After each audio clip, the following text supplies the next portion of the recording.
Yeah, it's kind of crazy, I will admit. And I do agree. I mean, funny enough, Baltimore's saying like the N64 would fly off the shelves if they were to do it. Point Brooks was making is, well, most people remember Rare being a majority of the big titles. Mm-hmm. Now that Microsoft's given out like their games to everybody, I think it's a possibility. If they're going to go to Nintendo and go, yeah, take back and use these, go ahead. You and I talked a couple. That'll be awesome. You and I talked a couple years ago, and we were like, "Oof, I don't know how they do it." And Rare, Microsoft and Rare put that cool little Rare collection together with some kind of insights and whatnot. And then once the whole Banjo and Smash hit the wire last night, I'm sitting there and I'm like, sure, right. It's probably going to happen, but until then, we have Hyperkin bringing out an N64 clone. They teased this on Twitter. Yep. The project manager did. Yep. And this is the first HDMI high def. I'm not sure if it's 720p or 1080p, but first HDMI N64 console. The patents have run out. Just here recently. Everybody's sitting there kind of going, well, was that really what held them back? I heard some good arguments around this. And I'll give credit's due.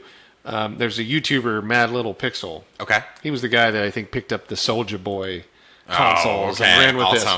He posed an interesting question yesterday. He was like, so why didn't they make a Nintendo 64 when the patents came out right away? Do you actually know when the patents... I think it was 2 years ago or a year ago. It was 1996, so it would have been like 26 or 2016, 2017. I thought this was here like end of last year. No, I believe it was pretty much done. Okay. 2 years ago. But why didn't anybody make them in the meantime? Why wasn't there anything else? And he posed that, well, if it's like an FPGA, field programmable scenario, like you need that chip, that would drive the price up, right? Like that's where you get into the analog Nintendo, the analog Sega device, the analog Super Nintendo. That company based in Seattle that makes those like really high end, like $300 consoles. Yep. That are the exact same thing.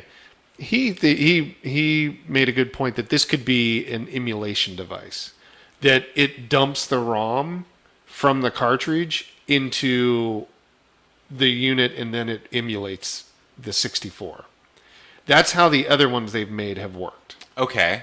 So it may be an emulator just in a box. Okay, you're a little more familiar with Hyperkin than I am. So Hyperkin's a good company. I mean, they make quality products, but most of their stuff has actually been like it dumps the ROM and emulates the game, not runs it like an actual like FPGA chip or what is that? Field programmable array. I think that's what it stands for.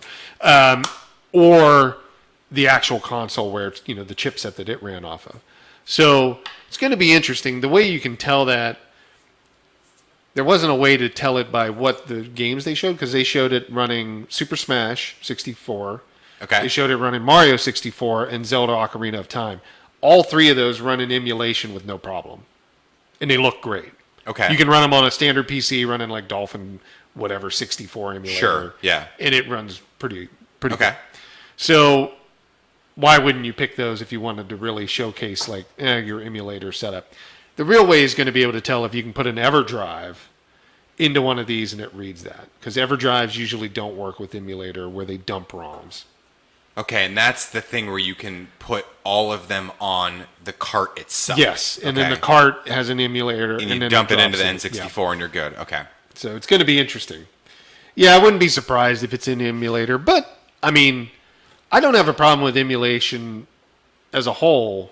Neither do I. I'm not a stickler on it. Like, I can play an emulated game as long as it would play these 100% to what they were. Mm-hmm.